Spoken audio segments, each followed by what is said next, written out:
Assalamualaikum warahmatullahi wabarakatuh.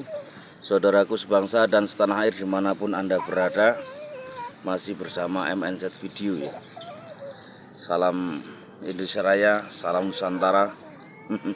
Semoga hari-hari kita selalu gembira, selalu mendapatkan hidayahnya Allah Subhanahu wa Ta'ala.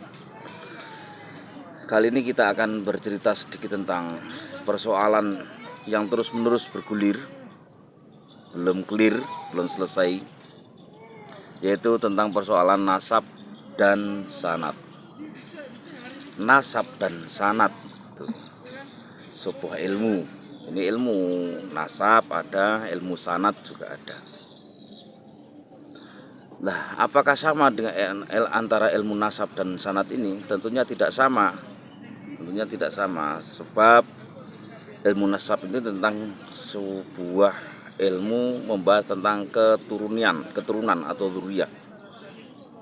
Nah, sanad itu tentang keilmuan, kita punya guru, sanadnya ke siapa sampailah nyambung ke baginda Nabi Muhammad SAW. Begitu juga dengan nasab. Nasab ini suatu hal yang membahas tentang dzurriyyah, keturunan. Saya keturunan siapa sampai ke atas saya, sampai ke leluhur saya. Macam itu namanya sanad dan nasab, tentu hal yang sangat berbeda. Lah, persoalan nasab ini tidak bisa dicampur adukkan dengan persoalan sanad. Nah, ini kadang-kadang kan kurang difahami gitu loh. Jadi sanad dan nasab itu kurang dimengerti saja, akhirnya dicampur adukkan. Kalau ada yang membahas nasab, nanti sanad keilmuannya terputus. Nah, kalau ada yang membahas tentang sanad, nanti kalau nggak nasabnya ke siapa, nah ini juga persoalan. Jadi harus kita mengerti bahwasanya nasab dengan sanad itu sebuah ilmu yang berbeda. Nah, supaya clear. Nah, persoalan tentang nasab, kenapa ini mencuat sebegitu boomingnya, sebegitu viralnya, bahkan bukan hanya di Indonesia, sampai ya dunia ya, sampai ke Mesir, Timur Tengah dan lain sebagainya, tentang persoalan nasab yang lagi ramai di Indonesia. Ya sebab sebenarnya sih awal-awal itu ya dari golongan para habib itu sendiri, dari golongan para habaib itu sendiri. Nah, karena kurang keyakinannya bahwasanya apakah ia keturunan Nabi itu akhlaknya seperti itu, cara bahasanya seperti itu. Nah, yang kedua bahwasanya ya dari golongan para habib itu sendiri yang mengatakan bahwasanya dzurriyyah Wali Songo itu sudah terputus, artinya tidak ada. Nggak ada itu dzurriyyah Rasulullah itu. Nah, akhirnya kan dari keluarga besar Wali Songo khususnya itu ya kan otomatis ya penasaran apakah benar nggak ada. Akhirnya mereka juga meneliti secara nasabnya pribadi dari dzurriyyahnya Wali Songo, dan mereka juga meneliti nasabnya para habaib, benar enggak itu sebagai dzurriyyahnya Rasulullah SAW. Nah, akhirnya menjadi ribut, booming, viral dari dua, yang pro dan yang kontra. Bahkan sekarang ini sudah ke kiai-kiai besar kita, Kiai Marzuki, Kiai Said Akil Sirot.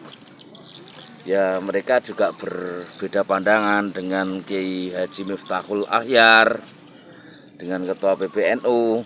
Dan akhir-akhir ini juga kan muncul sebuah video-video yang menjelaskan tentang Habib ya, abahnya Ketua PBNU sendiri ya, Gus Yahya ini ya. Bahwasanya ya dari kelakuan para Habib dulu ya memang dawir gitu ya, dawir dan sebagainya. Nah, sebenarnya kalau diterima secara legowo sih, secara keilmuan itu nggak begitu ramai kali. Lah ini persoalannya kenapa yang dari pihak Habib ini seolah-olah nggak terima gitu ya, nggak terima, dan mereka tidak bisa membuktikan secara ilmiah, juga tidak bisa membuktikan. Akhirnya bisanya marah-marah, dan kebanyakan itu memprovokasi umat. Nah, umat ini diprovokasi. Nah, harusnya mereka itu melakukan seminar-seminar, melakukan kajian-kajian. Para Habib menunjukkan bukti-buktinya, ini kitabnya, ini kitabnya, ini kitabnya, ini. Kayak gitu. Kalau semacam ini terus, itu tidak akan titik temunya antara Habib dengan orang yang istilahnya meneliti nasabnya para habaib ini. Akhirnya nggak ketemu. Kalau berdasarkan husnudzon, ya kalau husnudzon baik. Husnudzon itu baik. Cuma husnudzon itu sendiri juga harus berdasar. Nah, kan begitu. Husnudzon itu harus berdasar, tidak asal husnudzon. Ada maling bolak-balik maling 10 kali. 10 kali ini orangnya udah maling terus. Maling terus nih. Bolak-balik masuk penjara, kan gitu. Lalu sekali itu kita nampak berpakaian rapi, pakai sarung, pakai koko, pakai kopiah ke masjid. Lalu kita husnudzon. Nah, jangan dulu. Karena sudah 10 kali nih bolak-balik masuk penjara gara-gara maling. Kalau kita langsung husnudzon, ya sebenarnya baik husnudzon. Tapi kita juga belum bisa. Dia sekali masuk ke dalam masjid bersarung, berpakai koko, berpeci ya. Terus kita langsung berhusnudzon. Nah, belum bisa. Tetap kita suudzon dulu. Wah, ini jangan-jangan mau maling nih. Kan gitu. Nah, disitulah. Jadi kalau persoalan ilmiah itu husnudzon itu juga harus berdasar. Itu sih. Nah, gambarannya semacam itu. Semoga bermanfaat. Assalamualaikum warahmatullahi wabarakatuh.